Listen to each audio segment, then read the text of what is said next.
Olá a todos, pessoal, vou começar a nossa sétima aula. Hoje eu vou falar um pouco sobre variáveis aleatórias.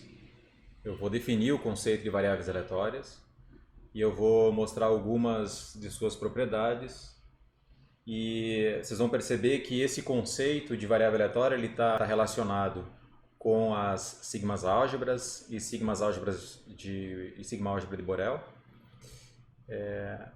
Eu vou dar início agora, então vou passar para a nossa lousa. Caso vocês tenham alguma pergunta, por favor, deixem aí no chat. Avisando também que o gabarito já está online. Se tiver algum problema, vocês enviem um e-mail para a Tainá, que ela faz uma correção. Escreve alguma errata, alguma coisa do tipo. E a lista 2, ela já também está no site, desde sexta-feira, ou desde sábado. E é para ser entregue agora nessa sexta-feira. Ok?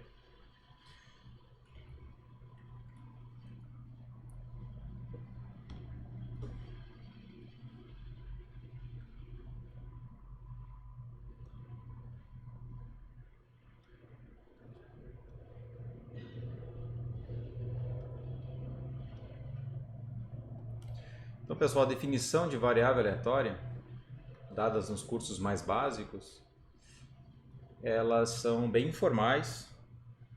Em geral, os professores evitam entrar na definição mais formal porque exige o conhecimento de uma sigma álgebra de Borel, exige um conhecimento profundo de sigmas álgebras. E nessa disciplina eu vou abordar a definição de variável aleatória formal, a fim de evitar qualquer controvérsia. Tá? Uma variável aleatória vai ser uma função com uma determinada propriedade, que eu vou enunciar para vocês a seguir. Então, eu vou iniciar enunciando o espaço mensurável, seja ômega e A caligráfico um espaço mensurável.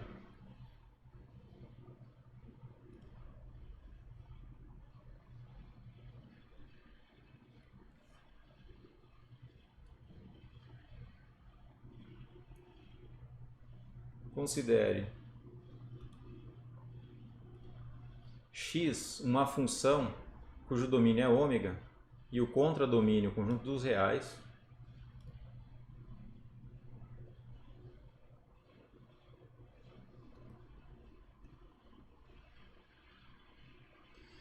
então considere x uma função cujo domínio é ômega e o contradomínio o conjunto dos reais, tal que x a menos 1 de B ele é elemento em A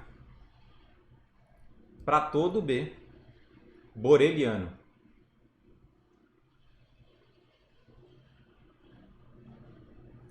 Esse aqui é a nossa sigma álgebra de Borel. Essa função é dita ser uma variável aleatória real.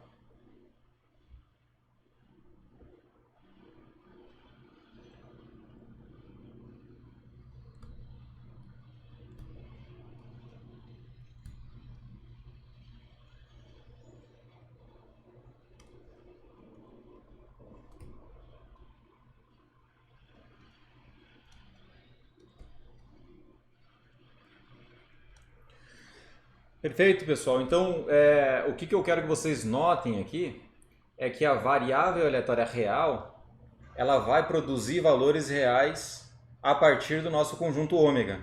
Então, é uma função que vai carregar os elementos de ômega na reta dos reais. Eu vou dar um valor numérico para cada elemento de ômega. Então, a variável aleatória ela é um mecanismo que nos auxilia a transitar entre espaços. Perfeito? E vocês vão perceber que a variável aleatória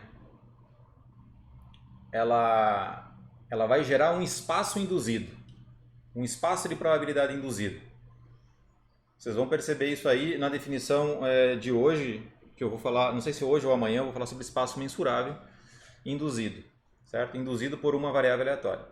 Então, basicamente, o que a variável aleatória faz, ela dá um valor numérico para cada elemento de ômega. Eu vou dar já alguns exemplos para vocês, certo? O que vocês precisam notar nessa definição? Vocês precisam saber o que é uma imagem inversa, que não é a função inversa de x, tá, pessoal? A função inversa de x pode não existir. A função inversa de x só existe se o x for uma função bijetora. Ou, no mínimo, injetora, aí você consegue um tipo de inversa. Mas aqui, nesse caso, é a imagem inversa de x. X é uma função, então qualquer função tem a sua imagem inversa. Então, observação. Só para quem está perdido consiga entender um pouquinho o que eu estou querendo dizer aqui. Ó, a imagem inversa de B, ou a imagem inversa de B por x, ele vai listar, é um conjunto que vai descrever todos os ômegas minúsculos em ômega, tais que x de ômega está em B. Essa é a famosa imagem inversa. Imagem inversa, pessoal. Tá. Eu vou dar alguns exemplos e vocês vão entender muito bem esse conceito. Só que antes de enunciar alguns exemplos, eu quero enunciar também uma outra definição de função mensurável, uma função genérica mensurável. Essa aqui é uma variável aleatória real. Essa variável aleatória real vocês vão encontrar no livro do Krishna Atirei Lahiri. Vocês vão encontrar essa definição no próprio livro do Kolmogorov. Vocês vão encontrar essa definição no Barry James. Vocês vão encontrar essa definição no Billingsley. Praticamente em todos os livros de estatística e probabilidade formais, vocês vão encontrar essa definição de variável aleatória real. Perfeito? Mas tem uma definição aí de variável aleatória, de função mensurável, que eu vou enunciar para vocês a seguir, porque alguns de vocês podem trabalhar em algum espaço que não seja a reta real. Então eu vou deixar essa definição um pouco mais genérica, mais geral, para que vocês possam utilizar em algum momento aí, quando precisarem. Então aqui, ó, sejam ômega 1 A1 caligráfico e ômega 2 A2 caligráfico, dois espaços mensuráveis.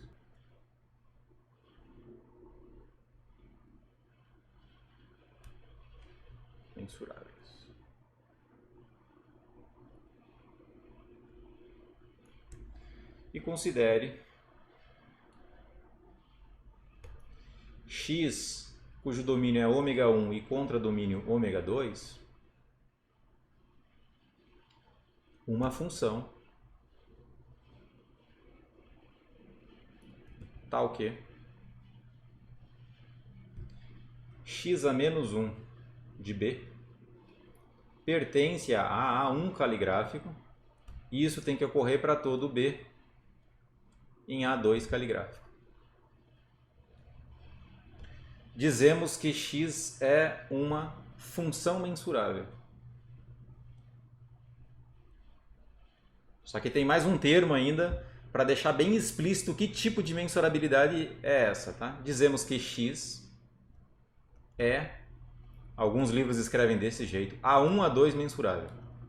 Eu estou dizendo exatamente qual é o espaço em que ele é mensurável. A1, A2 mensurável.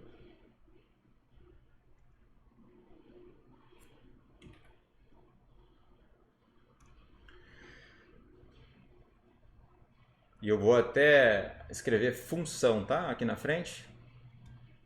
É uma função A1, A2 mensurável. Isso aqui é para quem for trabalhar com teoria de probabilidade.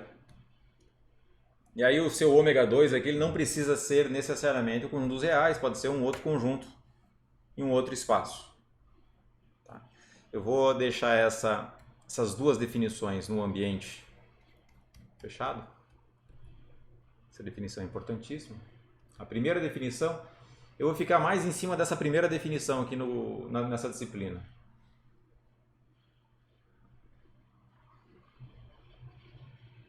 Importante que vocês não confundam variável aleatória com um número real. A variável aleatória não é um número real. A variável aleatória é uma função real.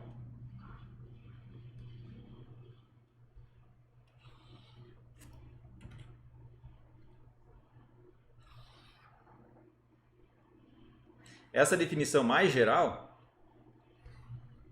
eu não vou trabalhar com ela aqui no curso, mas eu vou deixar em verde aqui para quem quiser depois verificar. Eu vou ter um teorema que vai ser mais ou menos aplicado a essa definição mais geral, e depois eu vou ter um corolário que vai ser a aplicação do teorema para variáveis aleatórias. Tá? Então notem o seguinte, aqui eu tenho dois espaços mensuráveis, ômega1 a 1, ômega2 a 2.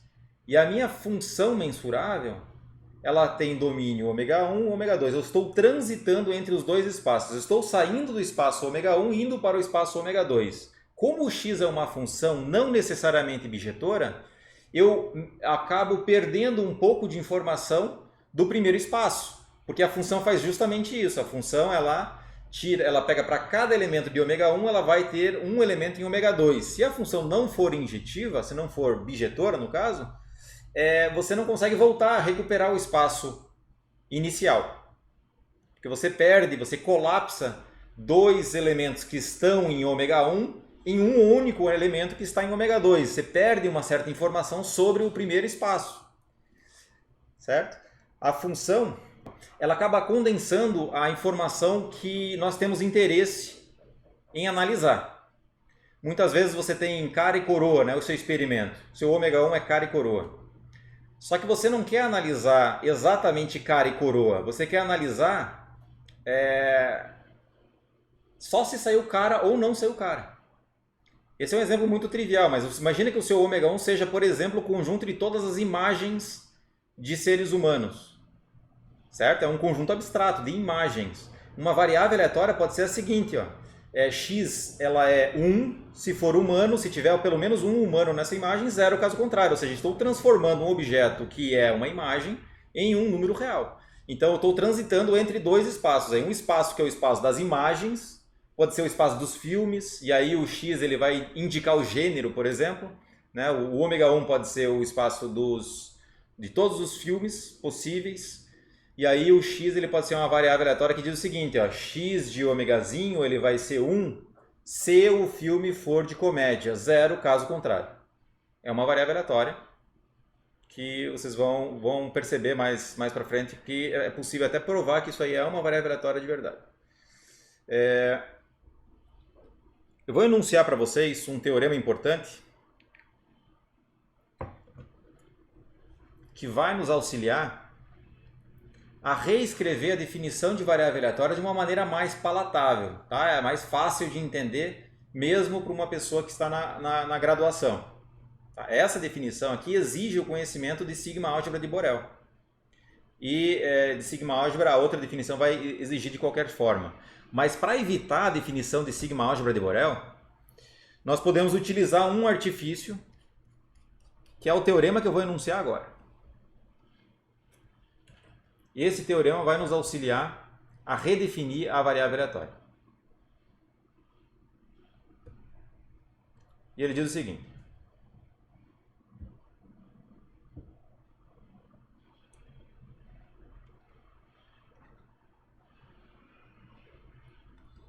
Então sejam ômega1 a 1 e ômega2 a 2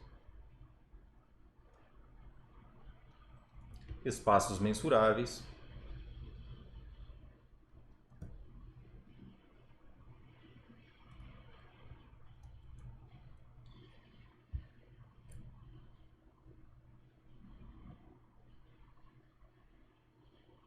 considere x uma função cujo domínio é ômega1 e contradomínio ômega2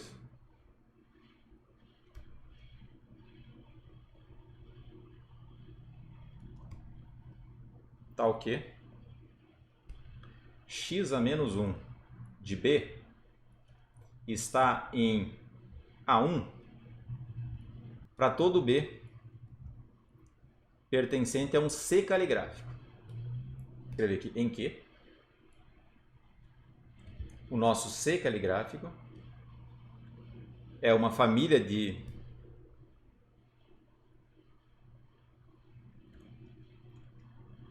subconjuntos de ômega 2.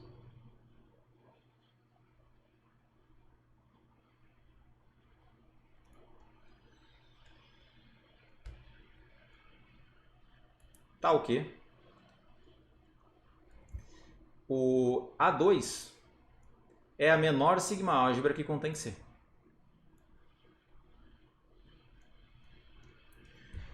Perfeito? Se isso acontece, se x é uma função tal que isso aqui acontece para todo b dentro dessa sigma álgebra, então necessariamente x a menos 1 de b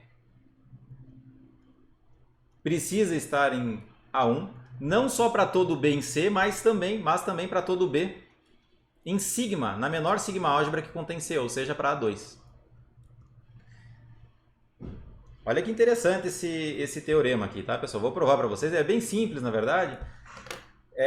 Mas é o seguinte, olha, a função ela tem propriedades que a gente pode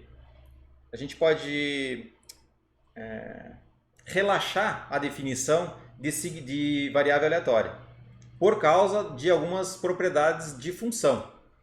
Para qualquer função x não precisa ser necessariamente uma variável aleatória, certo?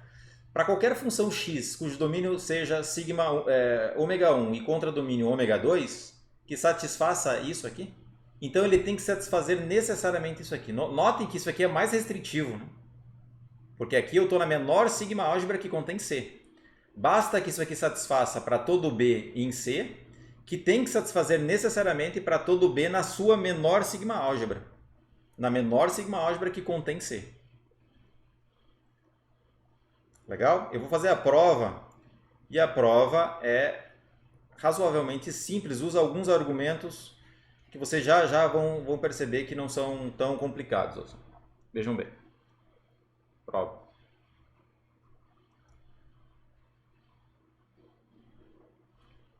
Como x a menos 1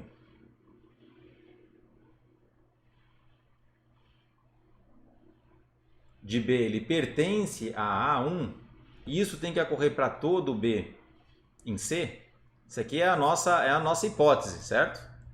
Temos que o nosso C pode ser reescrito, ele pode ser explicitado dessa forma, ele é todo B pertencente a C, tal que x a menos 1 de B está em A1.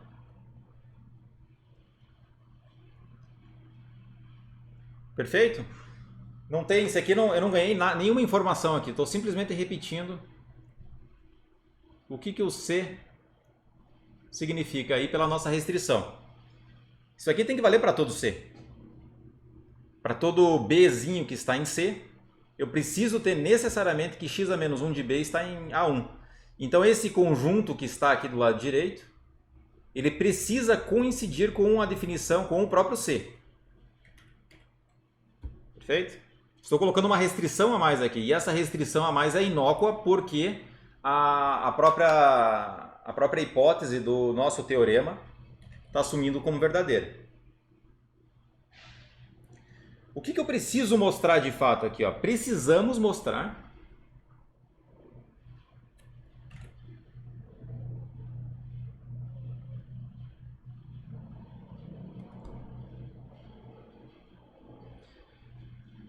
que a família de subconjuntos de ômega 2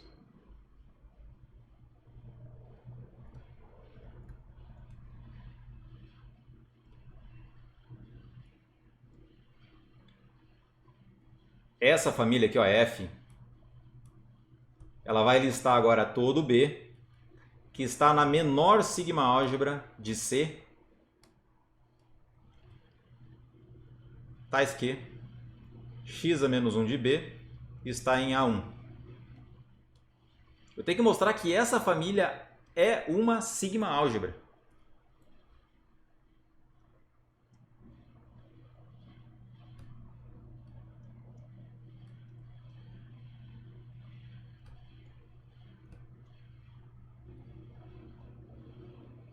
Por quê, hein, pessoal? Vocês já devem imaginar, porque eu já estressei isso numa aula sobre sigma álgebra de Borel, em que eu defini esse objeto, a menor sigma álgebra de um conjunto. Se esse F é uma sigma álgebra, e, portanto, F está contido na menor sigma álgebra de C, gerada por C, ou a menor sigma álgebra que contém C, então tem que ser necessariamente igual. F precisa ser necessariamente igual a sigma de C. Perfeito? Então essa discussão toda já foi feita em uma aula anterior. Se você não entendeu exatamente isso, você precisa rever aquela aula. Eu vou fazer uma observação aqui para te lembrar. Ó, observação. Por definição, a F, do jeito que ela foi definida aqui, ela tem que ser necessariamente subconjunto de sigma de C. Por quê? Porque eu estou listando todo o conjunto B que é elemento em sigma de C. Não pode ser maior. Perfeito? Então a restrição já cai aqui. Ó. F está contido necessariamente, por definição, em sigma de C. Perfeito? Se ele for uma sigma álgebra, e aqui é claro que o C também está dentro do F, perfeito? O C aqui necessariamente ele está contido no F. Porque todo o B que está em C, ele precisa satisfazer x a menos 1 de B, desse B, ser elemento em A1. Então o C ele também está contido em F. Se o F for uma sigma álgebra, o que eu concluo daqui, pessoal? Se o F for uma sigma álgebra, ele só pode ser igual a menor sigma álgebra, que contém C. Perfeito? Portanto, se F for uma sigma álgebra,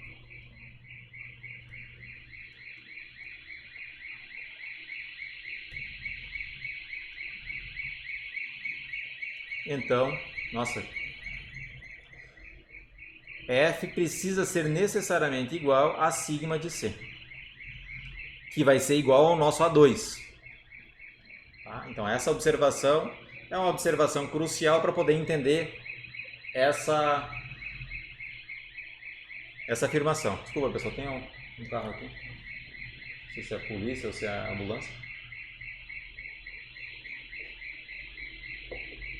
Ou se é um alarme de um carro. Vamos continuar aqui.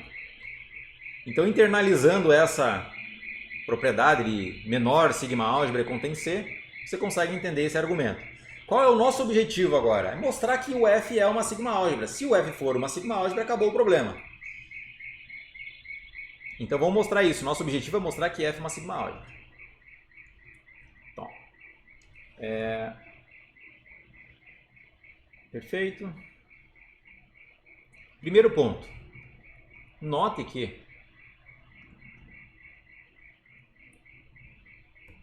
x a menos 1 de ômega 2, por ser função, veja bem, vou voltar aqui para a definição. Ó. O contradomínio de x é ômega 2. Então, se eu pego x a menos 1 de ômega 2, eu preciso gerar necessariamente ômega 1, porque, por definição de função, para cada ômegazinho em ômega 1, eu preciso ter um x de ômegazinho, precisa existir um ômega 2, um elemento em ômega 2 para esse cara. Perfeito? Isso aqui, por definição, é todo ômegazinho em ômega 1 tal que x de ômega pertence a ômega 2. Isso aqui, por definição, é o próprio ômega 1, por definição de função.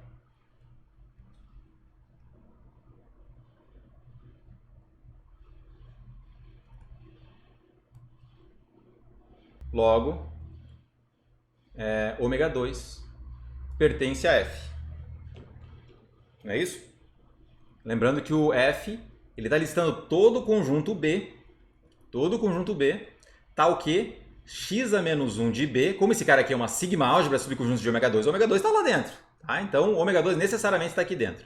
Eu só preciso saber se o x a menos 1 de ômega 2 ele está em A1.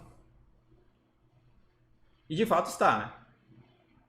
Porque esse ômega 1 ele é elemento em A1, por definição de sigma álgebra subconjuntos de A1. Logo, o ômega 2 está em F.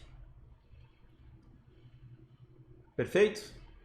Então esse é o primeiro ponto para mostrar que o F é uma sigma-álgebra de subconjuntos de ômega 2. Tem que mostrar que o ômega 2 está lá dentro. Vamos para o segundo ponto agora. O segundo ponto, eu vou pegar um conjunto B qualquer e tem que mostrar que B complementar está lá dentro.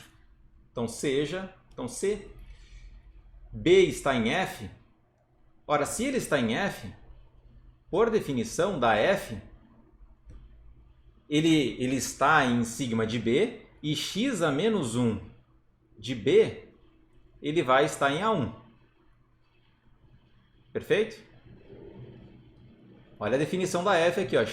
Todo elemento está em F se x a menos 1 desse elemento é elemento de A1. Tá? Aqui os elementos são conjuntos. Então, se eu tenho um conjunto B, que é elemento em F, então ele é elemento em F, ele precisa satisfazer uma restrição. X a menos 1 dele precisa estar em A1. Ora, mas esse cara aqui eu sei que é uma sigma-álgebra. Como A1 é uma sigma-álgebra, temos ainda uma implicação aqui, que é x a menos 1 de B, o complementar, isso aqui é um conjunto, o complementar disso aqui precisa estar em A1. Certo? Agora, por propriedade de função, certo? Por propriedade de função, x a menos 1 de B complementar a isso aqui é igual, se vocês quiserem provar, vocês conseguem, eu vou fazer a prova aqui para vocês, só para deixar claro aqui. Isso aqui é todo ômegazinho em ômega 1, tal que x de ômega pertence a B. Perfeito? O complementar disso aqui é o complementar em relação ao ômega 1, certo? Então eu vou pegar todo ômega pertencente a ômega 1, tal que isso aqui não acontece. O que significa não acontece? Só tenho duas opções, ou ele pertence ou não pertence. Então ele não pertence. Então esse seria o complementar. Então é todo ômega pertencente a ômega 1, tal que x de ômega não pertence a B. Lembrando, né, que o pertencimento ele só tem duas opções, ou x pertence a A ou x não pertence a A. Não tem uma terceira opção. Agora, o que significa isso aqui? Ó? O que significa o x não pertencer a B? Isso aqui é todo ômega pertencente a ômega 1, tal que x de ômega pertence a B complementar. E agora, por definição de imagem inversa, isso aí, na verdade, é x a menos 1 de B complementar. Então, eu tenho dois conjuntos que são equivalentes. Esse, ele tem a mesma extensão e os mesmos elementos que esse. Então, sempre que eu tiver esse aqui, eu posso substituir por esse. Ora, como A1 é uma sigma-álgebra, a sigma-álgebra diz o seguinte, ó. Se eu tenho um elemento, o seu complementar está lá dentro. Só que esse seu complementar eu posso reescrever dessa forma. Isso me garante, portanto, que x a menos 1 de B complementar está lá dentro. E, portanto, como ele está lá dentro, o B complementar ele precisa estar em F. Logo, eu iniciei com B pertencente a F e eu terminei os meus argumentos dizendo que o B complementar necessariamente precisa estar em F. Então, já tenho duas propriedades. Ômega 2 pertence a F. Se B pertence a F, B complementar precisa estar em F. Agora falta a última propriedade para mostrar que de fato é uma sigma-álgebra. Vamos em frente. Terceira propriedade. Se B1, B2, B3 e assim por diante estão em F,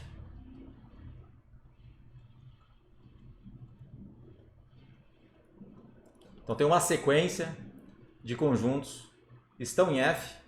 Ora, eu preciso ter, cada um deles precisa satisfazer uma restrição. Então, x a menos 1 de B1, x a menos 1 de B2 e assim por diante. Todos eles precisam estar lá por definição de F, porque eles estão em F, então a x a menos 1 deles, todos precisam estar em A1. Olha que interessante, como A1 é uma sigma álgebra, então eu sei que a união desses precisa estar também. Isso aqui implica, pois A1 é uma sigma álgebra, que a união para i maior ou igual a 1 de x a menos 1 de bi, esse conjunto precisa ser elemento na minha sigma álgebra. Necessariamente. Agora a propriedade de função e de conjuntos. Isso aqui implica que aqui não apenas implica, ele apenas diz o seguinte, né? Note que por propriedade de função, vocês podem fazer a mesma prova que eu fiz anteriormente, mas eu não vou fazer para não perder tanto tempo.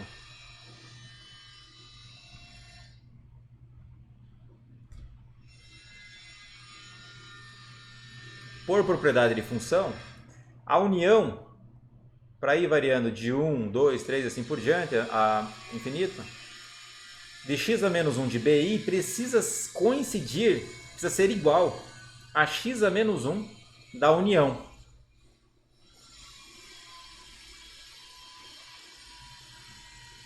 Aqui essa anotação para i variando de 1 a mais infinito é exatamente igual a essa, tá? Vou escrever do mesmo jeito só para vocês não se confundirem. Para todo i maior ou igual a 1, isso aqui precisa ocorrer. Então essa união é necessariamente igual a essa imagem inversa, por propriedade de função.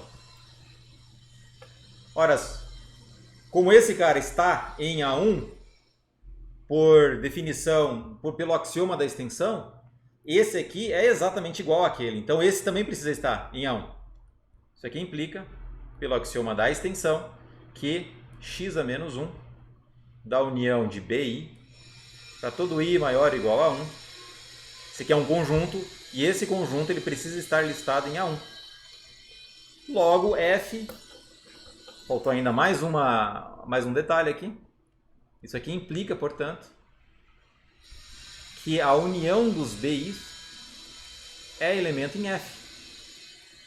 Então, de novo, olha, eu comecei dizendo apenas que os bi's, B1, B2, B3, etc., é uma sequência de conjuntos que estão em f.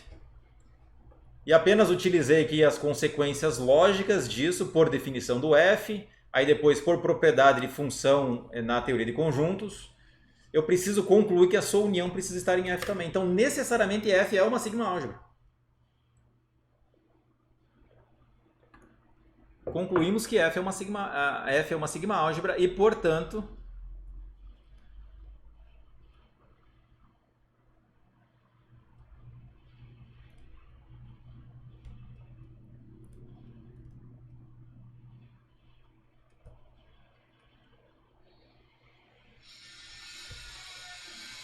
sigma álgebra de subconjuntos de ômega 2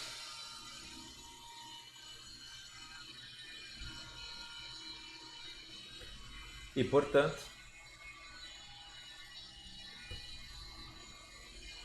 f é igual a menor sigma álgebra que contém C, que é igual ao nosso A2 lá definido anteriormente. Ou seja, isso aqui implica que x a menos 1 de B precisa estar em A2, em A1, desculpa,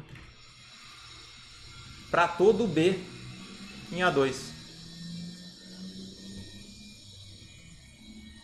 Recomendo que vocês deem uma olhada nessa prova aqui devagar. Tentem desmembrar os argumentos. Essa prova é essencial agora para o próximo resultado. Então vou só retomar a prova não, vou retomar aqui o teorema. Se você tem dois espaços mensuráveis, ômega 1 e A1, ômega 2 e A2, caligráfico, e você tem uma função conectando o ômega 1 e ômega 2 com uma determinada propriedade, qual seja, x a menos 1 de B está em A1 para todo B em C, e esse A2 é a menor sigma álgebra que contém C, então necessariamente a mesma coisa tem que ocorrer substituindo o C pela sua menor sigma álgebra, que no caso é o A2. Perfeito? Notem como isso vai ser aplicado agora para variáveis aleatórias reais.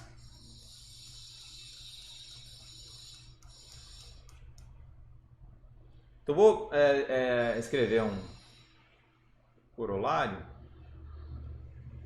e ele vai falar o seguinte: seja ômega A um espaço mensurável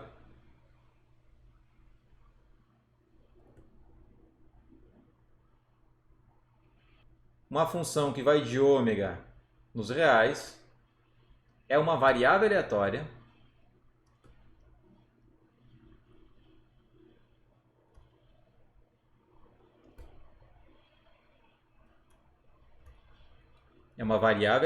C e somente C,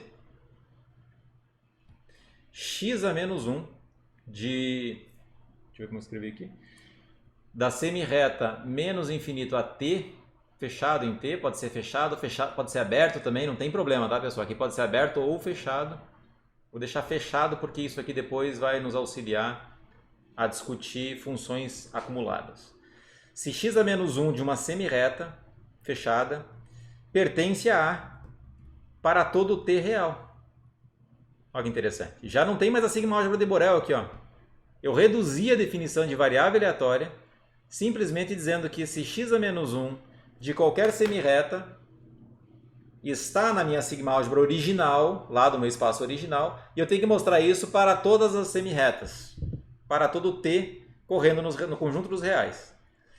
E isso aí, como é a prova disso? É a aplicação do corolário do teorema anterior. Ó. A prova é a seguinte.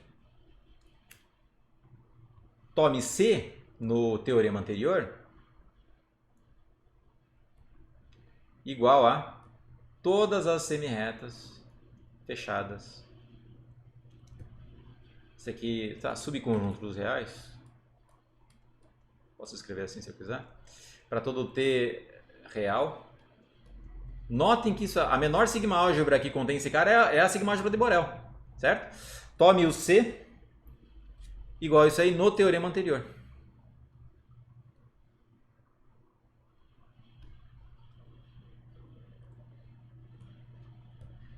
Certo? A menor sigma-álgebra que contém C é exatamente a sigma-álgebra de Borel. E acabou.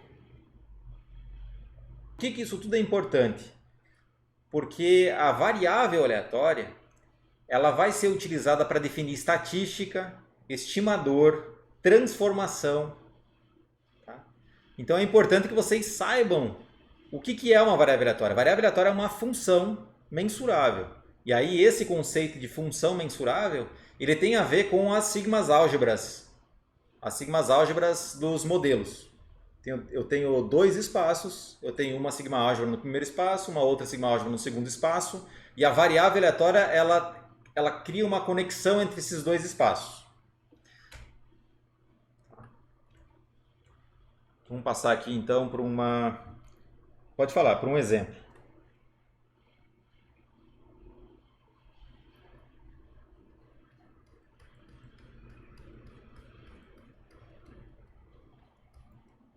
Exatamente, perfeito, exatamente. O C é menos restritivo, você concorda? O C aqui, se você for pensar nos conjuntos reais, imagina que o ômega 2 é o conjunto dos reais. C é o conjunto que é a família de todas as semirretas fechadas de menos infinito a t, fechada em t, perfeito? Você concorda que a sigma-álgebra de Borel ela tem mais elementos lá dentro do que essa família C? Claro, né? Então essa restrição aqui na primeira linha, ela está impondo menos restrições, concorda? Por quê? Porque a restrição está aqui, ó. Isso tem que valer para todo B dentro de uma família. Essa família é menor do que a família sigma-álgebra de Borel que vai estar aqui. Portanto, eu estou saindo de um conjunto de restrições dizendo o seguinte, ó. Se esse conjunto de restrições pequeno precisa ser satisfeito, então necessariamente um conjunto maior de restrições também precisa ser satisfeito. Não mas é interessante, porque é justamente esse o papel do teorema, né? Porque o contrário é trivial. Você concorda que se você pegar uma subfamília contida aqui em C, suponha C1, C1 está contido em C. Se isso aqui é satisfeito para C, você concorda que vai ser automaticamente satisfeito para C1 também? Então, aí você não ganha nada, concorda? Você só ganha se você adiciona mais restrições. Aí você tem um ganho. Pensa um pouquinho sobre isso. Eu sei que agora, nesse momento, vai ser difícil de você internalizar isso. Mas pensa um pouquinho nisso aí, porque faz sentido. O teorema em si faz sentido. Tá? Mais ou menos assim, se eu tenho um conjunto de restrições que precisam ser válidas, então porque x é uma função, na verdade, um conjunto maior ainda precisa ser satisfeito. Tá? Mais ou menos isso. Você tem o teorema te dá um ganho, te dá um insight. Não é à toa, desculpe, que o corolário aqui, ele é mais interessante ainda, veja só. Tem um x aqui? Ah, tá, x, tá, certo. Esse corolário aqui é mais interessante ainda, porque olha só, se ômega e ômega, seja ômega e a um espaço mensurável e x uma função, aqui eu estou dizendo assim, é uma variável aleatória C e somente C, o x a menos 1 das semirretas estiver em A para todo t real. Isso aqui é mais fraco do que dizer que é para todo boreliano. Eu teria que colocar um conjunto B aqui, a definição usual lá em cima, se você for voltar, vai ficar x a menos 1 de B pertence a para todo B boreliano.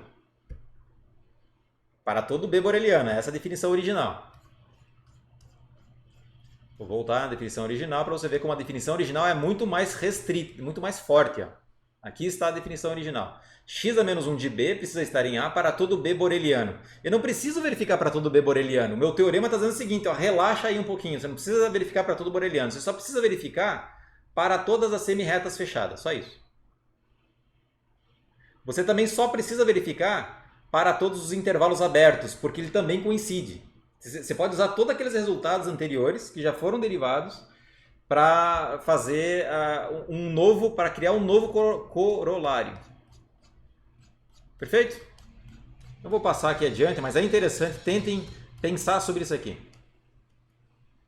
Nos livros mais básicos, acho que no Barry James, que é um nível intermediário de probabilidade, ele já inicia a definição de variável aleatória usando essa definição aqui. E na graduação também, quando eu vou dar aula de estatística no mais 311, que é de inferência estatística, eu reviso, na verdade, a definição de variável aleatória usando essa definição aqui. Eu digo o seguinte, x é uma variável aleatória se ela for uma função e x a menos 1 da semirreta estiver no meu espaço original para todo t nos reais. Porque isso, na verdade, é um teorema aqui na nossa aula. Perfeito, pessoal? Então aqui eu vou passar agora para um exemplo, para vocês tentarem, eu vou apenas dar um exemplo utilizando o resultado aqui do corolário, tá?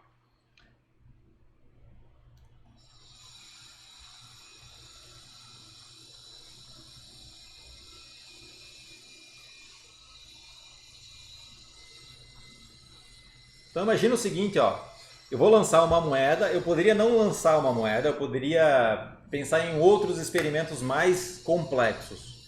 Mas aí eu vou precisar usar sigmas álgebras mais complexas também. Então eu quero fazer o seguinte, vou dar um exemplo trivial, um exemplo simples de moeda, do modelo discreto, que apenas tem duas possibilidades. O A ele tem apenas 4 termos lá dentro. E o P não preciso definir a medida de probabilidade. Vocês percebam que a definição de variável aleatória não depende da medida de probabilidade. Mas no modelo induzido ela vai precisar da medida de probabilidade. Então aqui o exemplo vai ser o seguinte. Ó. Seja ômega e A um espaço mensurável que descreve o lançamento de uma moeda.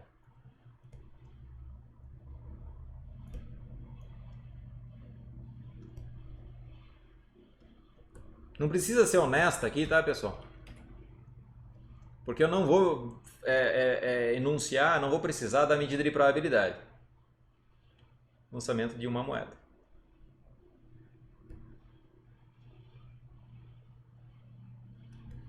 Então o nosso ômega ele tem 2 elementos, cara e coroa. O nosso A, ele lista o vazio, o ômega. o conjunto que só tem a cara e o conjunto que só tem coroa. Perfeito? E eu vou definir uma função. Eu quero verificar se essa função é uma variável aleatória. Ó, considere a função x que vai de ômega nos reais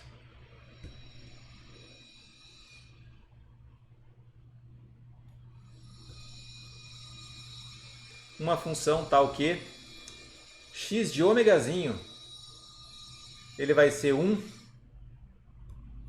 se ômegazinho for cara e vai ser 0 caso contrário. Caso contrário, tá? Se eu sempre vou utilizar como caso contrário. Não é cara a cara, é caso contrário. Isso aqui para todo ômega pertencente ao ômegazinho, certo? Isso aqui para todo ômega, desculpa, para todo ômegazinho pertencente ao nosso ômega. Então, o que essa variável, o que essa função está fazendo? Ela está levando os elementos de ômega no conjunto dos reais, mas apenas dois, ele pode assumir apenas dois valores, 0 ou 1. Verifique se x é uma variável aleatória.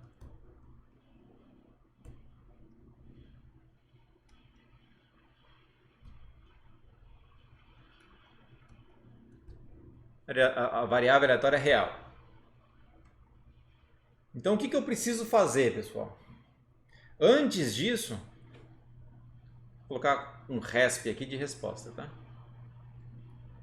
Antes disso, eu quero que vocês percebam só o que o x faz, né? Se você não conseguiu perceber, ele está fazendo o seguinte, olha, eu tenho dois elementos ali, o cara e o coroa, e o x é uma aplicação que está levando os elementos desse conjunto na reta dos reais. E aí, na reta dos reais, eu tenho apenas duas opções aqui, o 0 e o 1. Se você sabe teoria de funções, você consegue entender o que é domínio, o que é contradomínio, o que é imagem. Então, o x de C é exatamente igual a 1, está fazendo isso aqui. Ó. E o x de K é igual a 0. É isso que ele está fazendo. Esse aqui é o conjunto dos reais. Ou seja, quem que é o x de ômega? Ou seja, quem que é a imagem da nossa função x? É o conjunto que lista dois elementos, o 0 e o 1.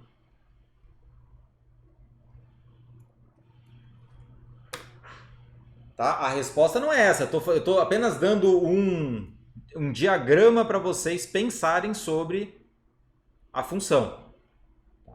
Eu vou tirar isso daqui, colocar ele para o lado aqui, talvez aqui fique melhor. Depois quem quiser dá uma olhadinha, tá? Esse aqui é a famosa imagem.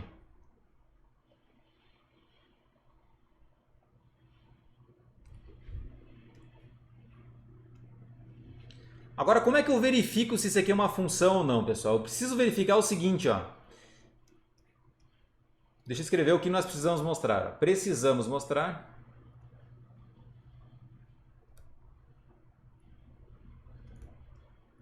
que x a menos 1 da semirreta menos infinito a t, isso aqui ela está na minha sigma álgebra AA, que já foi especializada, já foi explicitada aqui em cima, para todo t real. Como é que eu faço isso, pessoal?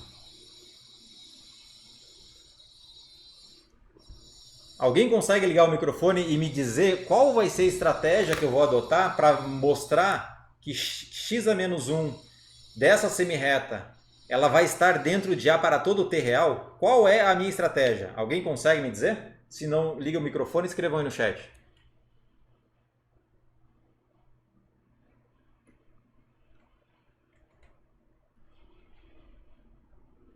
Não? Então, basicamente, pessoal, o que vocês vão precisar fazer aqui é quebrar o problema em partes. Qual é a primeira parte? E se o t for menor do que zero, não é para todo t real? Então posso quebrar em partes, só vou pegar t negativo apenas, t estritamente menor do que zero. Se o t for aqui, ó, vou pegar um tzinho negativo aqui. Suponha que o nosso t esteja bem aqui. O que significa x a menos 1 dessa semirreta aqui? X a menos 1 disso aqui é o quê? X a menos 1 desse conjunto, você vai para a definição. O que é x a menos 1 mesmo? Você não sabe resolver, né? Então você vai para a definição do que é x a menos 1. Então, ó, note que para t negativo, ou seja, t estritamente menor do que zero, eu tenho que x a menos 1 de menos infinito a t, isso aqui é igual, pessoal, olha, eu quero todos os ômegas no meu ômega maiúsculo, tais que x de ômega é menor do que t, menor ou igual, porque está fechado aqui, certo? Ó, como está fechado aqui, menor ou igual. Ora, se o t é negativo, pessoal, quais são os ômegas que satisfazem isso? Tem algum ômega aqui dentro? Ó? De tal forma que eu tenha x de ômega igual a menos 3? Não, né? Então, não existe nenhum ômega que satisfaça isso para t negativo. Portanto, isso aqui é o conjunto vazio. Não há nenhum ômega lá. E, portanto, o vazio ele está em A. Porque A é uma sigma álgebra. Legal. Então, vamos quebrar. Eu já fiz para todo t negativo. Agora, o que falta? Falta pegar um t que é estritamente menor do que 1 e maior ou igual a 0. Então, vou quebrar em partes o problema. Já resolvi o problema para todo t negativo. Agora, para t entre 0 e 1, eu vou ter uma determinada característica aí. Ó. Então, vou escrever esse aqui, vai ser o número 1. O número 2 vai ser para t maior do que 0, maior ou igual a 0, estritamente menor do que 1. Essa imagem inversa, recomendo fortemente, vocês têm dúvidas da imagem inversa? Revisem lá o vídeo de funções, façam os exercícios, vejam com calma. O conhecimento ele vem com a resolução de exercícios, né? Você precisa ser ativo e não passivo. Só observando você não vai internalizar, vai ser difícil internalizar os conceitos, a menos que você já saiba a matéria. Se você nunca ouviu falar disso aqui, só observando, só olhando você não vai conseguir. Precisa fazer o exercício. Aí você cria conexões e o seu conhecimento fica mais consolidado. Então, ó, a definição novamente, hein, pessoal? Eu sempre escrevo a definição porque até eu, às vezes, me confundo. Então, a definição da imagem inversa é essa. Só que agora o t está entre é maior do que 0. Eu sei que o t é maior do que 0, maior ou igual. Tá? E estritamente menor do que 1. Então, olha como a figura me ajuda. Agora o nosso t, ele não está aqui. Ele está entre 0 e 1. Ele pode ser exatamente igual a 0, não tem problema nenhum. Então, o nosso t... Se ele for exatamente igual a 0, imagine que o t é exatamente igual a 0. X a menos 1 dessa semirreta, ele está me dizendo o seguinte, quais são os ômegas para os quais x de ômega é menor ou igual a 0, se o t for igual a 0. Quais são? Eu tenho um ômega lá que satisfaz isso, que é o cara, né? O coroa, desculpa, o K. Só tem um cara lá que satisfaz isso, é o K.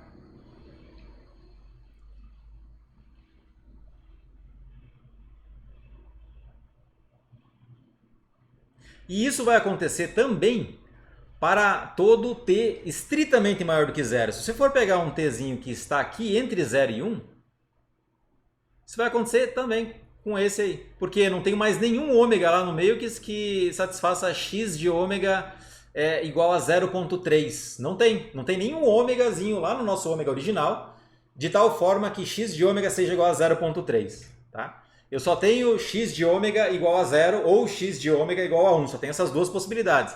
Então, isso aqui vai acontecer para todo t maior ou igual a 0 e estritamente menor do que 1. E agora vem a pegadinha, que muita gente erra e eu gostaria que vocês ligassem o microfone. A terceira possibilidade é essa aqui. Ó. Para t maior ou igual a 1, o que acontece? O nosso x de ômega dessa semirreta vai ser o que, pessoal? Eu preciso listar ali todos os ômegazinhos do nosso ômega maiúsculo para os quais x de ômega é menor ou igual a t. Só que agora o t é maior do que 1, pessoal. Maior ou igual a 1. Quais são os ômegas minúsculos que satisfazem isso. Ó. Eu tenho um Tzinho aqui em cima. Quais são os ômegas que satisfazem isso? Alguém, por favor? Ah, o Leonardo respondeu. Alguém ligou o microfone? Pode falar? É cara e coroa. Não é só cara não, hein, pessoal? É cara e coroa. Por que é cara e coroa? Porque tem uma coisa cumulativa ali, ó. Deem uma olhada esse aqui, ó. É a semi-reta de menos infinito a t. Eu estou pegando todos os x que são menores ou iguais a t. Ou seja, eu tenho x de ômega igual a 0 e eu tenho x de ômega igual a 1. Tenho duas possibilidades lá. E, portanto, eu tenho o cara e o coroa, que é o nosso ômega.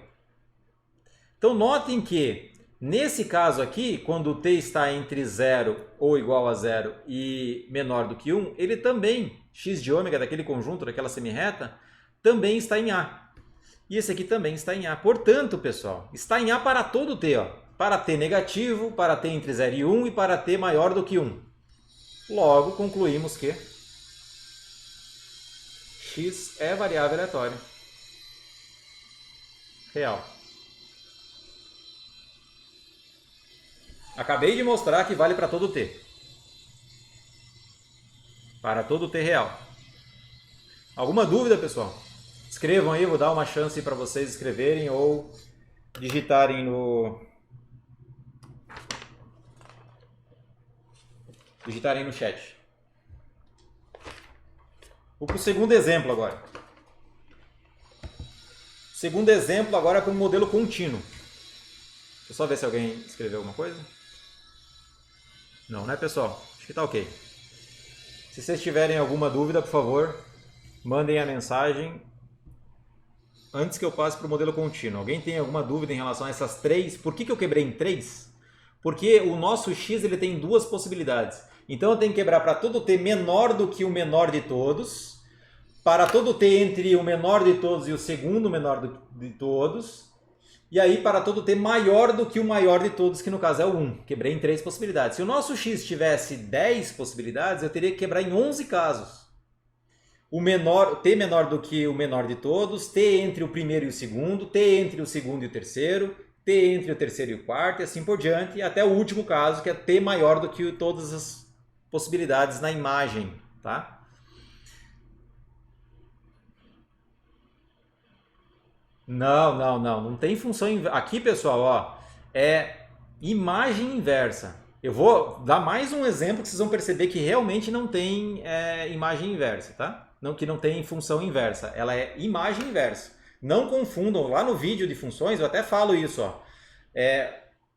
O x a menos 1, eu chamei lá de f, se eu não me engano. F a menos 1, ele é um símbolo que ele pode denotar a imagem inversa. Se eu coloco um conjunto ali no argumento, eu estou denotando a imagem inversa. É uma notação. O que confunde é que as pessoas também usam a mesma notação para a função inversa. Se existe uma função inversa, então f a menos 1 ele vai ter um domínio e um contradomínio. Tá? Esse x a menos 1 aqui, pessoal, não é função inversa. É uma imagem inversa. Isso aqui é um conjunto. Ó, isso aqui é um conjunto. Eu sinto que muitos alunos eles confundem o x a menos 1 da imagem inversa com o x a menos 1 de uma função inversa. Tá? Não confundam isso. Vamos aqui para um exemplo que é modelo contínuo. Acho que vou ter que abrir uma nova folha.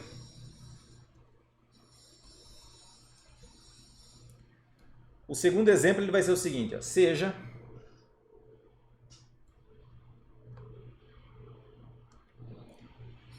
ômega A um espaço mensurável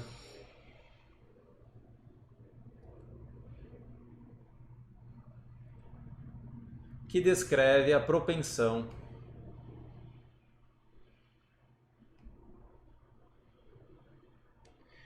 não vou dizer que descreve a propensão, pessoal. Eu vou colocar um outro espaço um pouquinho melhor para a gente ver essa questão da imagem inversa e que não tem função inversa, tá? Vou definir uma função x que não tem inversa. E aí vocês vão perceber certinho o que acontece. Um espaço mensurável tal que...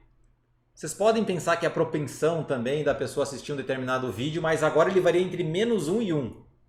Tal que o nosso ômega ele é igual a -1 a 1. E a nossa sigma álgebra é a sigma álgebra de Borel no -1.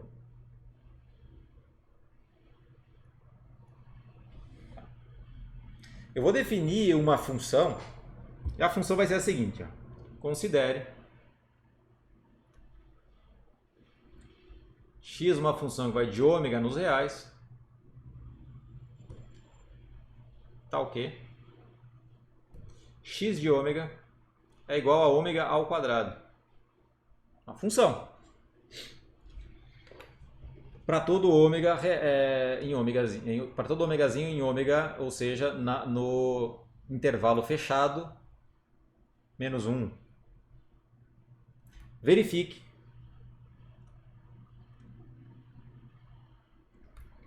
se x é uma variável aleatória. Será que é, pessoal, ou será que não é? Nós precisamos aplicar a definição, ou melhor, vocês podem aplicar o corolário que foi demonstrado na última folha. Então aqui eu vou usar o corolário que foi demonstrado na última folha. E o que nós precisamos mostrar de verdade é isso aqui, ó. Resp de resposta. Precisamos mostrar que x a menos 1 de menos infinito a t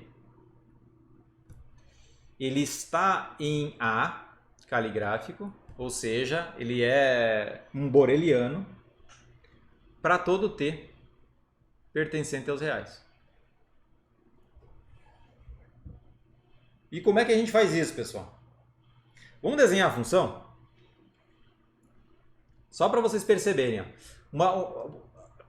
Não precisaria desenhar a função, mas vocês poderiam dizer para mim quem é a imagem. Ó. Quem que é o x de ômega? O x de ômega, ele é o conjunto, ele é o intervalo fechado de 0 a 1. Vocês concordam? X de ômega é o intervalo fechado de 0 a 1. Eu vou fazer o desenho dessa curva, dessa função. Imagina o seguinte, aqui você tem o seu ômega embaixo. Esse ômega ele está dando a intervalo fechado de -1 a 1. E o x é uma função, pessoal. Variável aleatória é sempre uma função.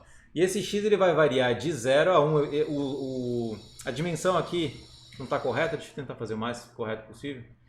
Ele varia de 0 a 1, certo? E quando ele é 1, ele é 1 exatamente aqui nos extremos. Quando o ômegazinho for -1, o x vai ser igual a 1. E quando o ômegazinho for igual a 1, x vai ser igual a 1. Então tem aqui uma parábola passando pelo zero. Não está muito boa, mas enfim, é isso. O que eu sei aqui, pessoal? Eu sei que o x de ômega, a imagem de x, vai ser o intervalo 0 a 1. Não tem nada fora desse intervalo aqui. Não tem nada abaixo e não tem nada acima. Perfeito? Então, qual a estratégia que eu posso adotar para verificar para todo t real? Primeiro eu pego um t negativo. Essa vai ser a estratégia. O que acontece com x a menos 1 da semirreta de menos infinito a t, fechado em t, quando t é negativo? Isso vai dar vazio. Então, vamos dar uma olhada aqui. Ó. Note que, primeiro ponto, para t negativo, estritamente negativo, nós temos o seguinte, ó, x a menos 1 de menos infinito a t. Como eu já disse lá no comecinho, pessoal, tudo em estatística e probabilidade tem a ver com funções e teoria de conjuntos. Basicamente tudo. Isso aqui, ó, por definição, é todo o ômegazinho no meu intervalo -1 a 1, no nosso ômega, tal que x de ômega é menor ou igual a t. Só que o t é negativo. Tem algum ômega aqui dentro para o qual o x de ômega é negativo? Não, porque x de ômega ele é ômega ao quadrado. Não pode, tem uma contradição aqui. Então isso aqui é vazio. Ora, o vazio está na minha sigma álgebra de Borel. O vazio está em A. Agora vamos dar uma olhada para T maior ou igual a 0 e estritamente menor do que 1.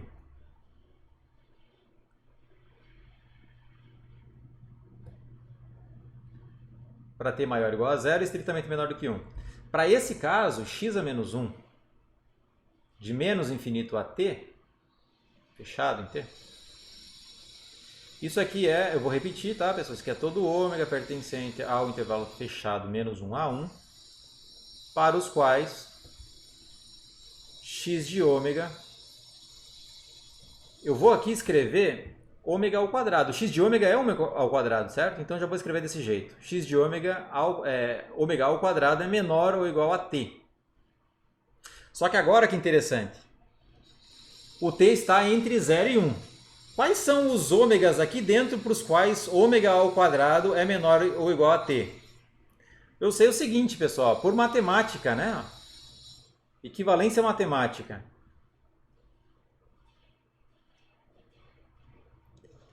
Esse cara que está aqui, ó, esse ômegazinho, ele é equivalente a dizer o seguinte, ó. Isso aqui é equivalente a dizer todo ômega ao quadrado é menor ou igual a t, c e somente c. O nosso ômega está entre menos raiz quadrada de t e mais raiz quadrada de t. Vocês concordam com isso? Ó, deem uma olhada aqui. Ó. O que a gente está querendo? Eu quero o seguinte, ó. Todo x, aqui está o nosso t. Eu quero saber quais são os ômegas para os quais x de ômega é menor ou igual a t. Eu quero esse aqui. Esse aqui é o meu menos infinito a t. E eu quero saber agora quais são os x de ômega para os quais x de ômega é menor ou igual a t. Quais são, pessoal? Vou pegar uma cor azul. São esses aqui, ó. Para qualquer ômega que está aqui, pessoal, qualquer ômega aqui dentro dessa área rachurada azul vai me dar x de ômega menor do que t. Vocês concordam ou não? Se eu pegar um tzinho aqui, vai me dar um x de ômega menor do que t. Se eu pegar um tzinho aqui, vai dar também um valor menor do... Um tzinho não, desculpa, um ômegazinho aqui vai também me dar um x de ômega menor do que t. Então, qualquer ômega nesse intervalo, qual é? É menos raiz quadrada t mais raiz quadrada t. Esse é o intervalo. Para qualquer ômegazinho aqui dentro, eu tenho necessariamente que o x de ômega, que o x de ômega, que no caso é ômega ao quadrado, ele vai ser menor do que t. Então, esse cara aqui é equivalente a isso aqui. Tá? Esses dois aqui eles são equivalentes. Porque o t está entre 0 e 1. Se o t fosse negativo, eu não poderia fazer isso. Mas como o t é maior do que 0, nesse caso eu posso. Então aqui, e isso aqui, pessoal, é o quê? Isso aqui é todo ômega entre menos 1 e 1, tal que ômega está entre menos raiz quadrada de t a raiz quadrada de t. Isso aqui nada mais é do que o intervalo fechado menos raiz quadrada t, raiz quadrada t. Para qualquer t entre 0 e 1, isso aqui precisa ser um boreliano, é um intervalo fechado. Vocês lembram que eu falei para vocês? Que o conjunto, a sigma álgebra de Borel precisa incluir todos os intervalos abertos, todos os intervalos fechados, todas as semi-retas de esquerdas, todas as semi-retas à direita e assim por diante. Ou seja, esse aqui precisa estar necessariamente na nossa sigma álgebra de Borel. Principalmente porque o t está entre 0 e 1. Portanto, isso aqui está entre 0 e 1. Está contido entre menos 1 e 1 isso aqui. Menos raiz quadrada de t até raiz quadrada de t está necessariamente contido no intervalo fechado menos 1 a 1. Agora falta o último, pessoal. Para t maior ou igual a 1, então x a menos 1 de menos infinito a t, isso aqui vai ser igual, vou escrever de novo, então vai ser todo ômega que está no nosso intervalo fechado menos 1 a 1, para os quais ômega ao quadrado é menor ou igual a t. Só que agora t é maior ou igual a 1, certo? Para qualquer t maior ou igual a 1, eu tenho que isso aqui vai ser necessariamente sempre o intervalo de menos 1 a 1. Isso aqui sempre acontece quando t é maior ou igual a 1. Isso aqui eu estou colocando uma restrição que é inócua nesse caso aqui. Ela não causa contradição, como no primeiro caso. E esse primeiro caso causava contradição, porque t é negativo, né? Aqui eu fico ômega ao quadrado menor ou igual ao número negativo. Não pode acontecer isso aí no conjunto dos reais. No conjunto dos complexos pode, mas no conjunto dos reais não. Então, como nós estamos no conjunto dos reais, causa uma contradição aqui. E se você põe uma contradição na restrição, você obtém o conjunto vazio. É assim que a gente obtém o conjunto vazio usando o axioma da especificação.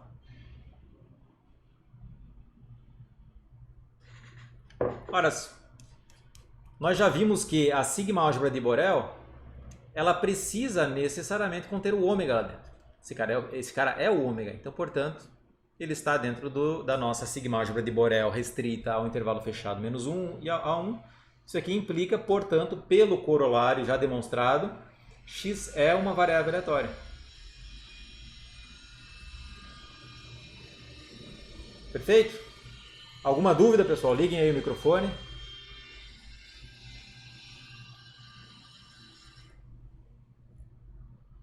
Nenhuma dúvida?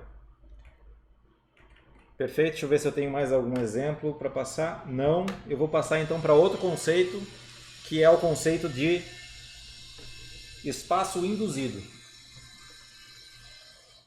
É a partir do espaço induzido que você vai calcular probabilidades para a sua variável aleatória. Então nós temos ainda 40 minutos aí. Tá ótimo.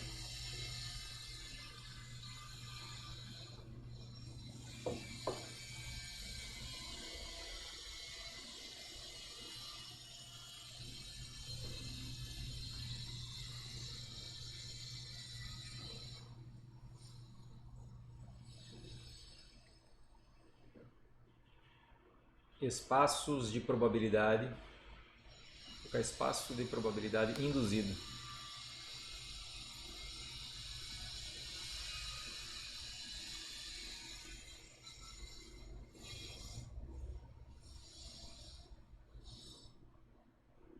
Por uma variável aleatória.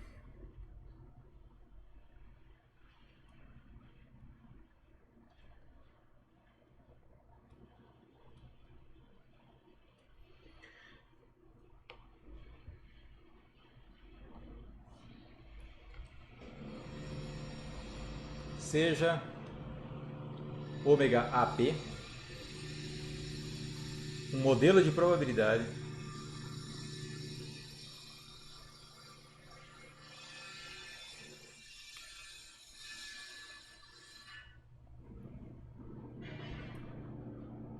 e considere x uma variável aleatória.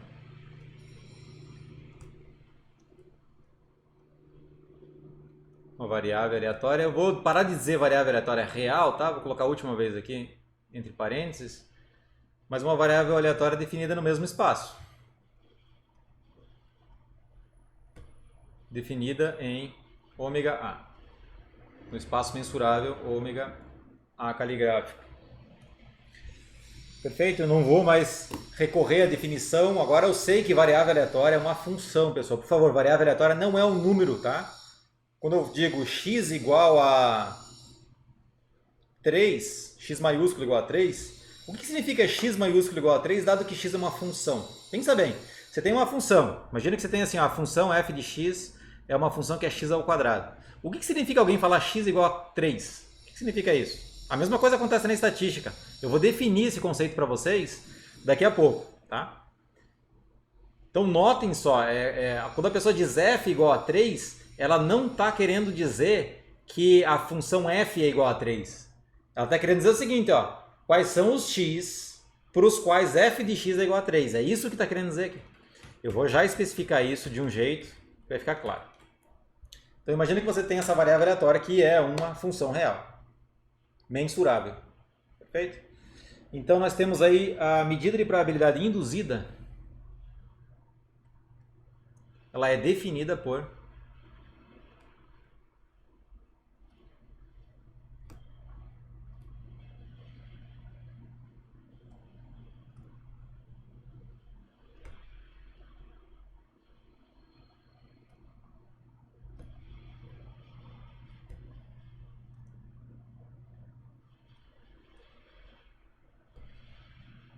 eu vou usar essa anotação aqui, ó. O P é o mesmo P que eu estou usando lá, mas eu vou colocar um X aqui embaixo.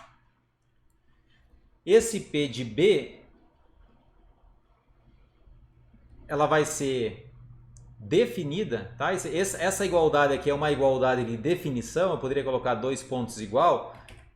Então eu estou definindo esse novo objeto, esse aqui é como se fosse aquela medida de probabilidade condicional. Quando eu defino a medida de probabilidade condicional, aquela igualdade que está ali é uma igualdade de definição. Tá? Esse objeto, sempre que eu utilizar esse objeto, o que eu estou querendo dizer, na verdade, é que x a menos 1 de b é a probabilidade de x a menos 1 de b. É exatamente isso aqui, pessoal. Tá? Uma outra forma de escrever também é essa aqui, ó. A probabilidade do x pertencer a b. Isso aqui também é igual à probabilidade. Eu sempre estou querendo dizer isso aqui. Esse objeto está bem definido. Esse objeto aqui está bem definido. E agora eu estou definindo esse objeto. Então, px de b é a medida de probabilidade original lá do meu espaço, calculada no x a menos 1 de b, que é um conjunto, pessoal. Isso aqui é um conjunto. É um conjunto bem definido na minha sigma álgebra. Vocês lembram? Porque, olha, para cada b boreliano, esse b aqui ele precisa ser boreliano. Estar pertencente, ou seja, esse b aí é um elemento da minha sigma álgebra de Borel. Não pode ser para qualquer um, tem que ser só para a sigma álgebra de Borel. Para qualquer b na minha sigma álgebra de Borel, p de x nesse conjunto b boreliano precisa ser a medida de probabilidade original calculada no x a menos 1 de b. Então tem essas duas notações que eu vou usar. Eu posso usar essa aqui, a probabilidade do x pertencer a b, e sempre que eu colocar x pertencer a b, eu quero dizer x a menos 1 de b.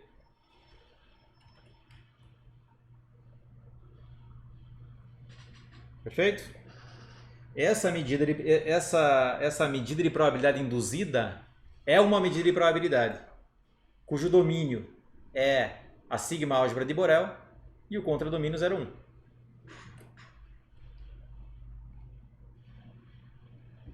Perfeito, deixa eu ver se tem mais alguma coisa aqui. Então deixa eu escrever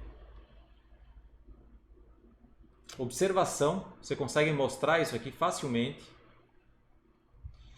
P de x, esse novo objeto que eu acabei de definir para vocês, cujo domínio é a sigma álgebra de Borel e o contradomínio 0,1, é uma medida de probabilidade usual.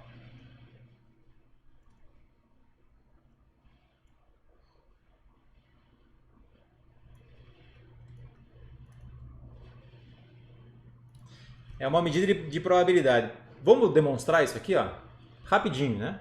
Número 1. O que eu preciso demonstrar? Eu preciso demonstrar que a probabilidade nos reais é igual a 1. Então, ó, P de x dos reais, isso aqui é igual, por definição, é a probabilidade de x a menos 1 nos reais. Só que quem que é o x a menos 1 dos reais? O x não é uma função que vai do ômega nos reais. Então, x a menos 1, como por ser uma função, todo elemento no domínio precisa ter um elemento lá na imagem. Então, x a menos 1 dos reais precisa retornar necessariamente para o ômega. Então, esse aqui, na verdade, é o P de ômega. Ora, o P de ômega, P não é uma medida de probabilidade? Isso aqui é 1. Logo, o P dos reais é 1. 2. Aqui eu posso até, só para deixar bem claro, é uma medida de probabilidade sobre o espaço ômega, desculpa, o espaço reais borelianos, a família que lista todos os borelianos. Então, o primeiro ponto aqui, você tem que saber o que é imagem inversa, senão você acaba não entendendo o conceito. Qual é o segundo axioma?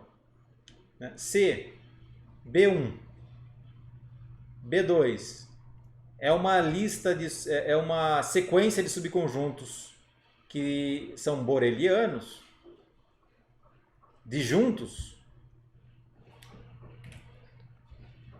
forem disjuntos,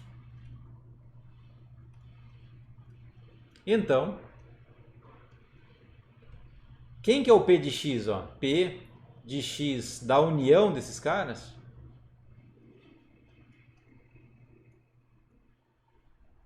isso aqui, por definição, isso aqui é um conjuntinho B, certo? Então, ó, é a probabilidade de x a menos 1 dessa união.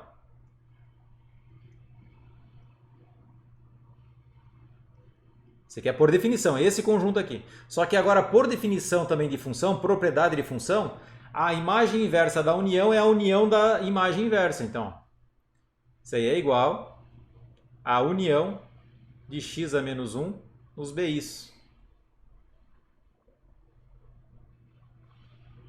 Como os BIs são disjuntos,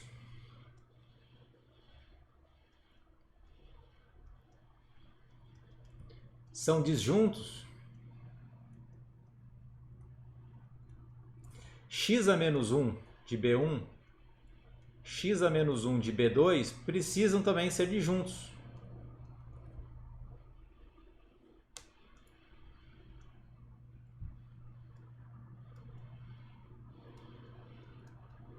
Logo, agora, pessoal, vocês têm que imaginar que isso aqui está fazendo o papel de um conjunto, tá? AI. A1, esse aqui está fazendo o papel do A1, esse aqui está fazendo o papel do A2, e assim por diante. São conjuntos disjuntos. Esse aqui é uma medida de probabilidade. Como são disjuntos, isso aí implica, portanto, que o nosso P de x da união dos BIs precisa ser necessariamente igual à soma das probabilidades. Pelo axioma número 2 da probabilidade. E esse Pzinho aqui, de fato, é uma medida de probabilidade. Aplicada a cada um daqueles AIs ali, que na verdade são x a menos 1 de BI. E isso aqui, pessoal, por definição do P de x, é na verdade. As provas não são difíceis, você precisa entender funções. É isso, basicamente. Isso aqui é a P de x no BI. Olha que bonito. Acabou de mostrar que o P de x é de fato uma medida de probabilidade, isso que implica que o P de x é medida de probabilidade.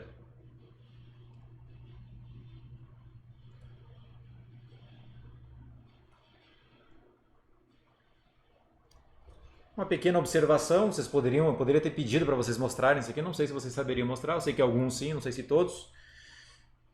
Quais são o que é importante você saber? Né? Você precisa entender qual é a afirmação. Né? O que significa uma medida de probabilidade sobre um espaço mensurável? Então você tem esse aqui está fazendo o papel do nosso ômega, esse aqui está fazendo o papel da sigma álgebra. E você tem uma medida de probabilidade definida sobre isso. Então a medida de probabilidade aplicada a esse conjunto tem que ser 1. E se você tem uma uma sequência de conjuntos disjuntos que estão aqui dentro, então, se P de x de fato for uma medida de probabilidade, precisa satisfazer a P da união igual à soma das probabilidades. Foi o que nós mostramos aqui. Então, isso aqui é uma observaçãozinha só, pessoal, para vocês perceberem que, de fato, a medida induzida por x é uma medida de probabilidade. E, por causa disso, dizemos que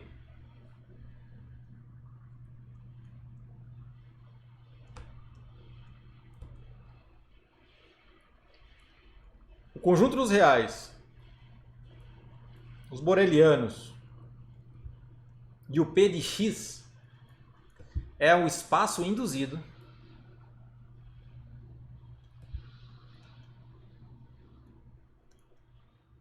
por x. Então esse é o espaço induzido por x. Todas as variáveis aleatórias têm o mesmo espaço real e boreliano aqui. Os dois primeiros componentes são iguais para todas as variáveis aleatórias. O que muda é a medida induzida. Cada variável aleatória tem uma medida induzida específica. Tá? Então, o nosso espaço induzido, eu vou tentar fazer um diagrama para vocês perceberem. Ó. Tudo começa com o seu ômega AP, que vocês já viram.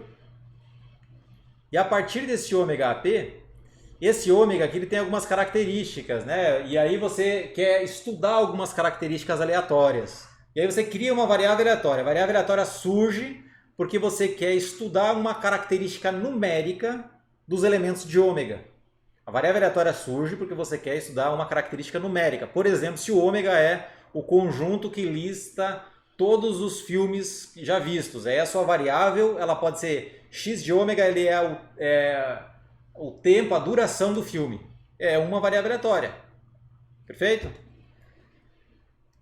E você está querendo estudar essa quantidade numérica. Então, a partir de um modelo de probabilidade ou de um espaço de probabilidade, você cria uma variável aleatória que é o objeto matemático que você gostaria de estudar.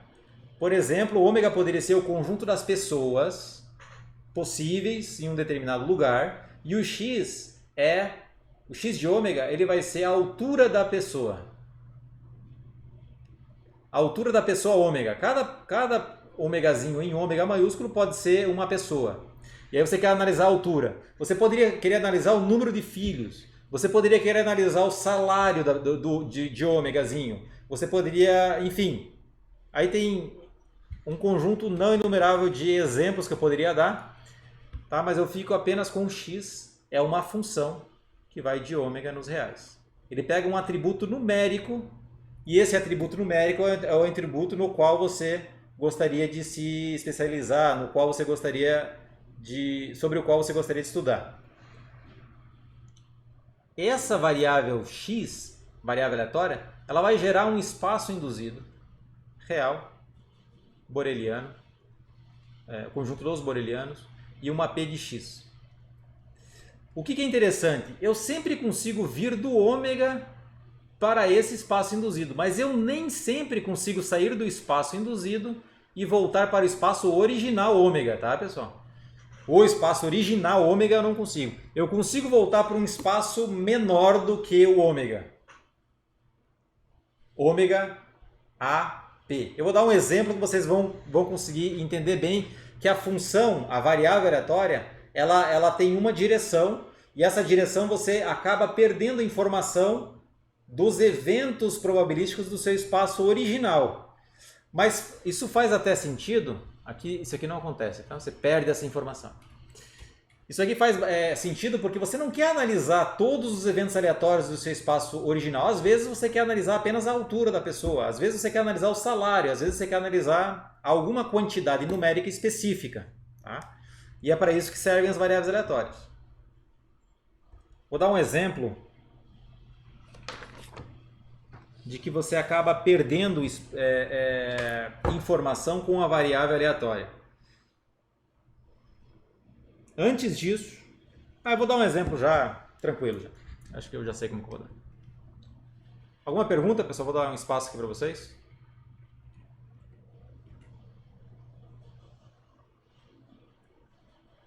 Mariana, Beatriz, Daphne, Leonardo, vocês têm aí alguma pergunta, alguma consideração? Vocês gostariam de fazer? Ainda temos mais 26 minutos. Eu acho que eu consigo dar um exemplo fechando essa parte de modelos induzidos. E aí na próxima aula eu vou entrar em função de distribuição acumulada. Vocês estão entendendo até aqui, pessoal? Só coloque um sim.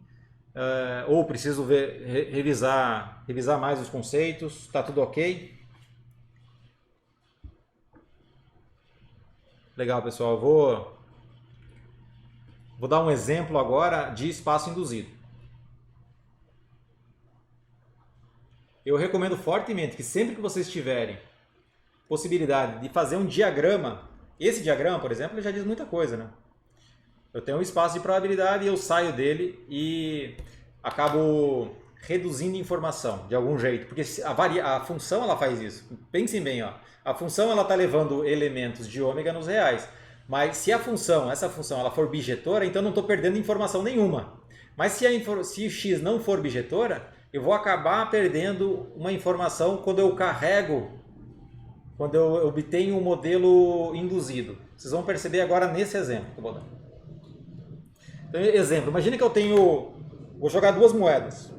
Então eu tenho dois experimentos, eu tenho ômega 1, ômega 2, eu posso pensar naquele produto cartesiano se eu quiser, né, no modelo produto, no espaço produto. Eu tenho ômega 1, vou lançar uma moeda, e ômega 2 vou lançar uma segunda moeda. Perfeito? E aí eu vou conjugar os dois experimentos e vou obter um espaço mensurável, o produto, que seria o espaço de lançar duas moedas. Perfeito? Então imagina que, eu não vou escrever isso para não perder tempo, mas imagina que eu tenho o nosso ômega, ele tem cara, coroa, todas as possibilidades de jogar duas moedas, ou jogar duas vezes a mesma moeda. Cara, coroa, cara e coroa. E o nosso A é o conjunto das partes, né? Eu não vou conseguir colocar o conjunto das partes aqui, ele vai ficar muito grande, extensivo, eu não vou conseguir colocar todos os subconjuntos de ômega, mas a gente consegue vislumbrá-lo. E a minha função P, que vai no nosso A caligráfico para os reais. Os reais não, nesse caso aqui é 0,1. Tá o quê? P de A é igual a soma de ômegazinho no ômega, nesse ômega, tal que o P de ômega vezes a indicadora de ômega em A. Aí eu quero que esses P's de ômega minúsculos sejam a soma maior, igual a 1 e cada um deles entre 0 e 1. Então aqui eu tenho a minha medida de probabilidade. Notem que essa medida de probabilidade, se eu falar que a moeda, se eu assumir que a moeda é honesta, então esses pezinhos e os experimentos são independentes, então esse pezinho de ômega vai ser 1/2 vezes 1/2, vai ser 1/4. Mas aqui eu estou no caso mais geral possível, tá, pessoal? Imagina que eu estou dando o P de ômegazinho variando nesse ômega maiúsculo. Então eu tenho o P dessa primeira componente aqui, ela pode ser 1 se eu quiser e 0 para todo mundo. Ou seja, a probabilidade de sair cara a cara é 1. E a probabilidade de sair coroa cara é 0, cara coroa é 0 e coroa é 0. Eu posso fazer isso se eu quiser. Eu tenho margem de manobra aqui porque eu não estou especificando exatamente quem são os P's de ômega. Ômega minúsculo. Vou definir uma variável aleatória. Eu não vou provar que é uma variável aleatória. Então, seja, porque vocês já sabem como fazer isso. Seja x de ômega nos reais. Vou colocar sejam e vou criar duas variáveis aleatórias. Tá? Sejam ômega e y, duas funções, tais que x de ômega ele vai ser 1 se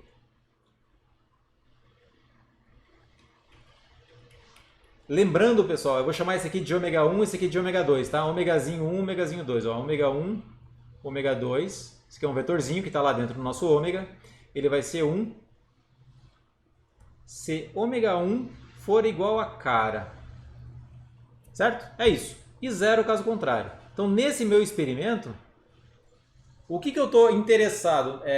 Eu estou interessado no lançamento de duas moedas, mas essa minha variável aleatória, ela vai me retornar um valor numérico, que é um indicador para dizer o seguinte, vale 1 se a primeira componente, o ômega 1, a primeira componente for cara, e vai ser 0 caso contrário. E o y,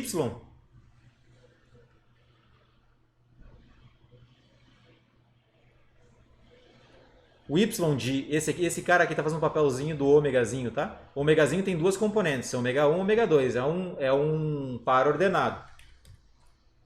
O y de ômega ele vai ser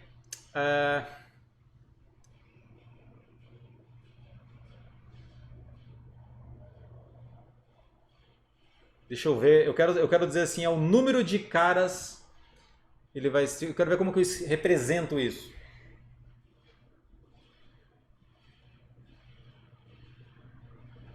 Tá, eu vou escrever desse jeito. Ó. Ele vai ser 0 se ômega 1 é diferente de cara e ômega 2 é diferente de cara. Tá? Vai ser 0. Ele vai ser 1 se ômega 1 igual a cara ou ômega 1 igual a cara e ômega 2 diferente de cara, ou, eu estou bem em cima da minha foto, né? Deixa eu colocar mais para cá. Ou ômega 1 é igual a coroa, se pelo menos um deles for igual a cara. E ômega 2 igual a cara. Eu poderia aqui usar a mesma notação, escrever desse jeito. E vai ser igual a 2 se ômega 1 igual a cara e ômega 2 igual a cara. Perfeito? Então, o que esse y está fazendo? O y está contando o número de vezes que saiu cara. Ó. Se o ômega 1 for diferente de C e o ômega 2 for diferente de Z, eu tenho 0 caras lá. Se o ômega 1 for igual a C e o ômega 2 for diferente de C, ou o ômega 1 for diferente de C e o ômega 2 for igual a C, eu tenho exatamente uma cara e ele vai ser o número 1. Se eu tenho ômega 1 igual a cara e ômega 2 igual a cara, então eu tenho 2. O y vai valer 2, ou seja, ele está simplesmente contando o número de caras. Perfeito? Então são duas variáveis aleatórias. Como é que eu mostro que o y é uma variável aleatória? Vou ter que usar o mesmo procedimento anterior, quebrar em 1, 2, 3, 4 partes. Eu vou pegar um t menor do que 0, um t entre 0 e 1, maior ou igual a 0, menor do que 1, e um t maior ou igual a 1 e menor do que 2. Mostro que está lá dentro, que é um conjunto mensurável. E depois eu pego um t maior do que 2 e eu mostro que a imagem inversa de t1 aplicado àquela semirreta vai ser o conjunto total. Perfeito? Então eu tenho essas duas variáveis aleatórias. E agora eu quero que vocês percebam o seguinte, ó. Qual é o espaço induzido por x e qual é o espaço induzido por y? Vamos fazer isso. Eu vou colocar o y embaixo do x, porque eu sei que está embaixo da minha foto. Isso eu acho que deve estar conturbando um pouquinho o entendimento, né?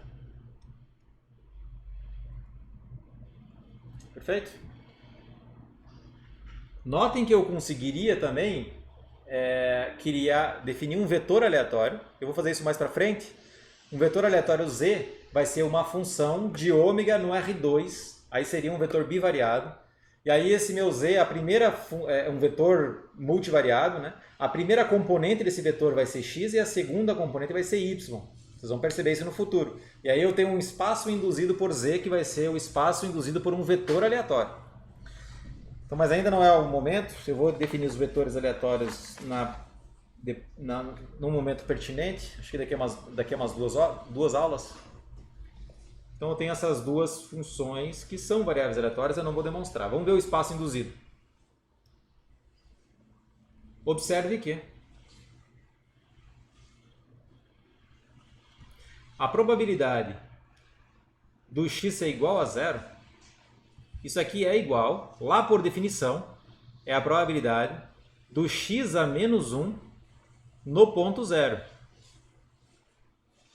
É isso que significa, tá, pessoal? O que significa x igual a zero? X igual a zero significa x a menos 1 no ponto zero. Isso aqui, pessoal, agora, quem que é x a menos 1 no ponto zero? Vocês sabem, por definição de imagem inversa. Quem que é a imagem inversa? É todo ômegazinho pertencente ao ômega maiúsculo, tal que x de ômega é igual a zero. É isso que significa. Vou ter que listar todos os ômegas para os quais x de ômega é igual a zero. Quais são os ômegas para os quais x de ômega é igual a zero?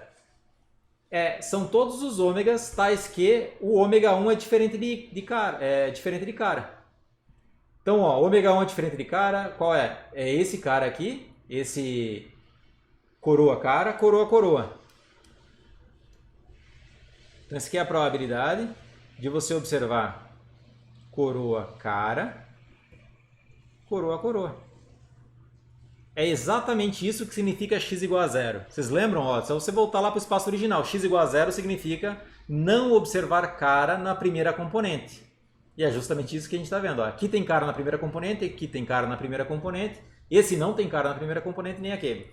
Então esse é o conjunto, e lá, por definição, isso aqui vai ser a probabilidade de cara coroa, de coroa cara, mais a probabilidade de coroa coroa.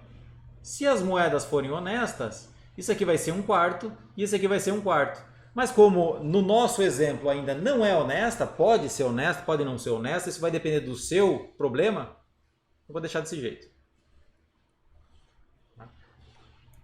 O que significa agora a probabilidade do x ser igual a 1? Vamos dar uma olhada aqui. Ó. A probabilidade do x ser igual a 1, isso aqui é igual à probabilidade do x a menos 1 do conjunto que contém apenas o elemento 1. E isso aqui é igual lá, por definição de imagem inversa, a probabilidade de todo ômegazinho em ômega, para os quais x de ômega é igual a 1. E aí, o que significa x de ômega igual a 1? Olha o que eu estou dizendo aqui. Ó. X de ômega é igual a 1 quando a primeira componente do seu ômega é cara. Quais são esses elementos? Né? A primeira componente é cara, está aqui. A primeira componente é cara aqui e o resto não tem. Então, esse aqui vai ser a probabilidade cara, cara, cara, coroa. Preciso listar todas as possibilidades. E isso aqui lá no nosso modelo é a probabilidade de sair cara a cara mais a probabilidade de sair cara a coroa. É claro que 1 é... Esse aqui é 1 menos a probabilidade disso aqui. Por quê? Porque eu sei que a probabilidade que P de CC mais P de CK mais P de KC mais P de KK é igual a 1. Foi definido aqui em cima. Isso aqui, ó. P de CC mais P de CK, quando agora o ômega é o segundo componente. P de KC e P de KK, a soma deles precisa ser igual a 1. E o que mais, pessoal? A probabilidade do x ser igual a qualquer outro valor que seja diferente de 0 e 1, isso aqui vai ser a probabilidade x diferente de 0 e 1.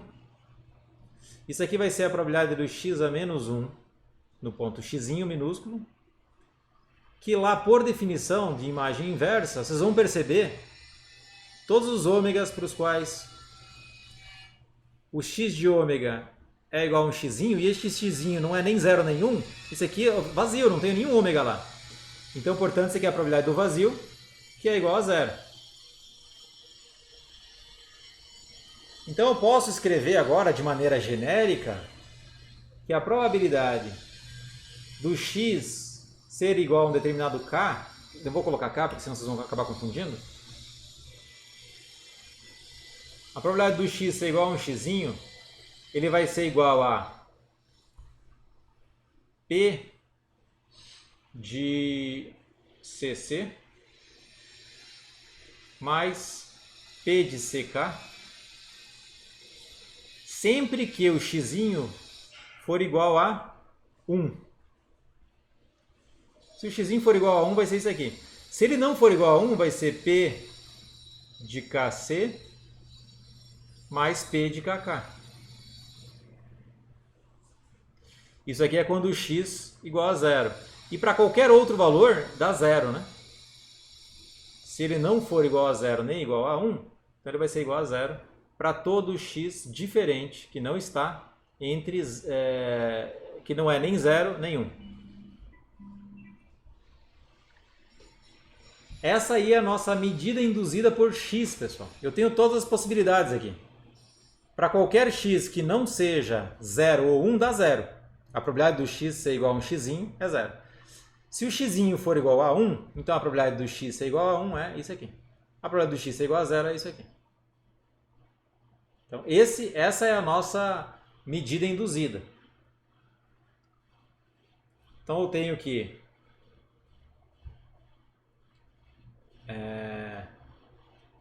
P de x num conjunto B qualquer.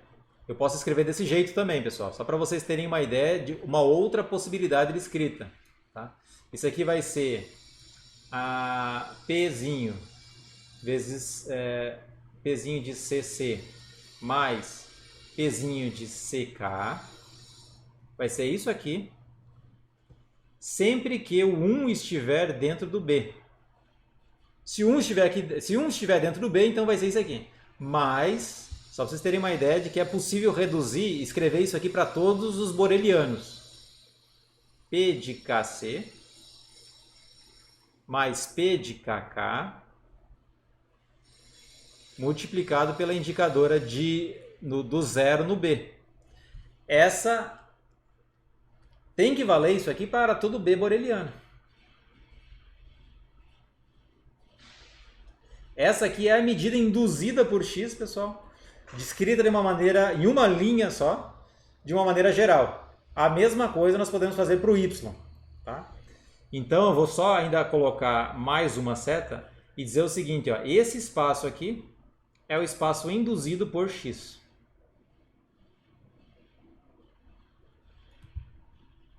Essa medida de probabilidade é essa medida de probabilidade que está ali, certo?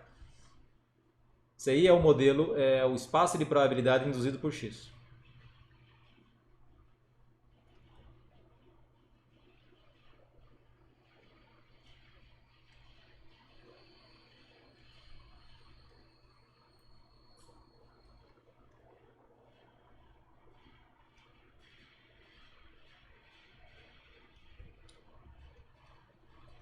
Perfeito? Deixa eu ver se está tudo ok. Gravando aqui. E aqui também acho que está gravando, né? Tá ok. Então é isso, pessoal. Agora nós vamos fazer exatamente a mesma coisa com o y. Lembrando agora que o y é o quê? Ó? Ele é 0 se não houver cara, se não sair cara. Vai ser 1 se sair exatamente uma cara e 2 se saírem duas caras. Então vamos dar uma olhadinha aqui. Ó. Vou fazer exatamente a mesma coisa. O y agora ele vai ter três possíveis valores, 0, 1 e 2, a probabilidade do y vai ser 0 se nenhum desses valores aqui estiverem sendo especificados. Vamos dar uma olhada agora para o y então. Observe que a probabilidade do y ser igual a 0, isso aqui é igual à probabilidade do y a menos 1 no ponto 0. E o que significa y a menos 1 no ponto 0, pessoal? Significa não sair cara. Esse conjunto aqui, não sair cara. O que significa não sair cara? Sair apenas coroa. Então, y igual a 1 é equivalente ao conjunto que tem apenas um elemento lá, coroa, coroa. E isso aqui é a probabilidade, é o Pzinho de coroa, coroa. Agora, quando o y é igual a 1, probabilidade do y igual a 1, isso aqui, por definição de medida induzida, é y a menos 1 no conjunto que tem apenas o elemento 1. E o que significa y igual a 1? É uma imagem inversa, eu tenho que ver quais são os ômegas para os quais y de ômega é igual a 1.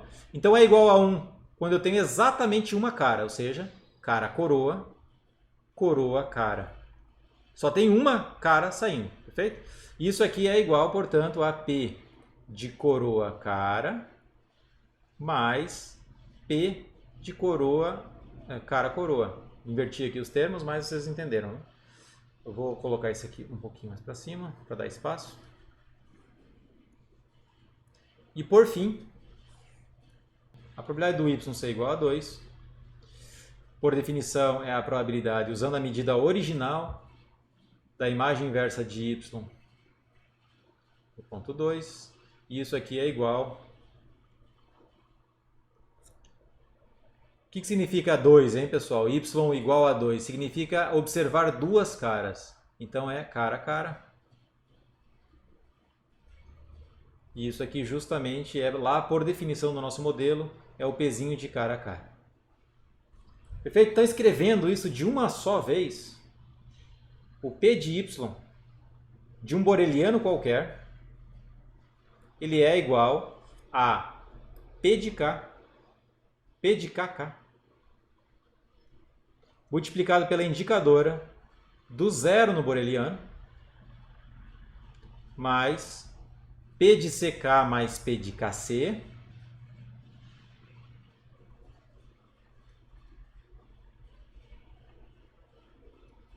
vezes a indicadora de 1 no boreliano B mais P de CC vezes a indicadora de 2 no boreliano B. Então essa medida de probabilidade aqui, pessoal, ela é válida para qualquer B boreliano. Isso aqui implica que o conjunto dos reais, sigma álgebra de Borel e a P de Y é o espaço induzido por Y.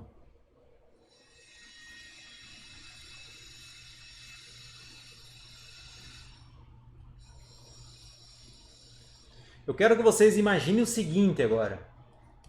Olhem para a variável aleatória x. Só com o espaço induzido por x, você não consegue recuperar o espaço original ômega. Quero que vocês pensem sobre isso. O espaço original ômega tem muito mais informação lá.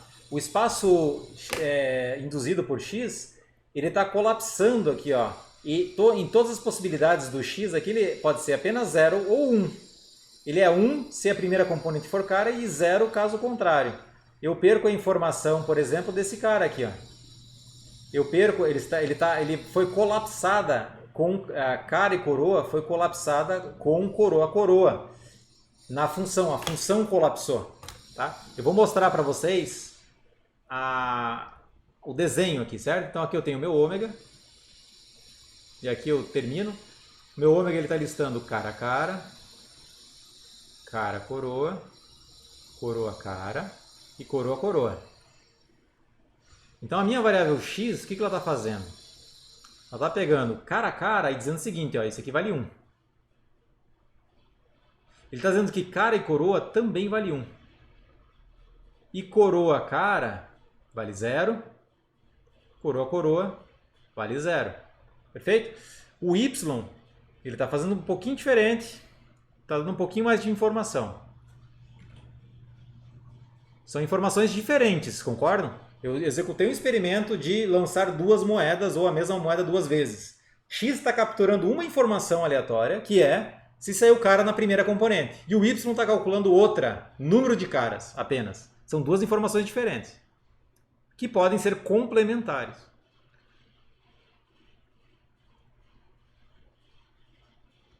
Então aqui, fazendo para o Y, que é o cúmulo dos reais. Deixa eu fazer o seguinte aqui. Uma retinha, né? Eu tenho esse recurso. Então esse aqui é o cúmulo dos reais. E a operação Y está fazendo o seguinte, ó. Agora eu tenho 0, 1, 2, são as possibilidades. A imagem da nossa função Y é o conjunto que lista 0, 1, 2. Está dizendo o seguinte, ó. Esse CC, ele tá dizendo o seguinte, isso aqui vale 2. CK é igual a 1. KC é igual a 1. E KK é igual a 0. Olha que interessante. Então o X está pegando uma informação numérica do nosso experimento e o Y está dando outra informação numérica do mesmo experimento. Notem que x e y mais para frente, eles são variáveis aleatórias dependentes. Dado que eu sei que x é igual a 1, qual é a probabilidade do y ser igual a 2, por exemplo? Tá? Então, vai ser possível calcular probabilidades condicionais para variáveis aleatórias, porque as duas variáveis aleatórias estão definidas no mesmo espaço. Então, vocês já começam a imaginar que eu vou sempre retornar para o espaço original, lá de ômega, para calcular probabilidades condicionais. Perceberam aqui, pessoal? Eu acho que isso aqui ficou claro. Se tiverem alguma pergunta, por favor, ligue o microfone. Eu vou encerrar a nossa aula por aqui. Um abraço a todos e na próxima aula eu vou falar sobre função de distribuição acumulada. Tá bom? Eu vou interromper a gravação no OBS. Um minutinho.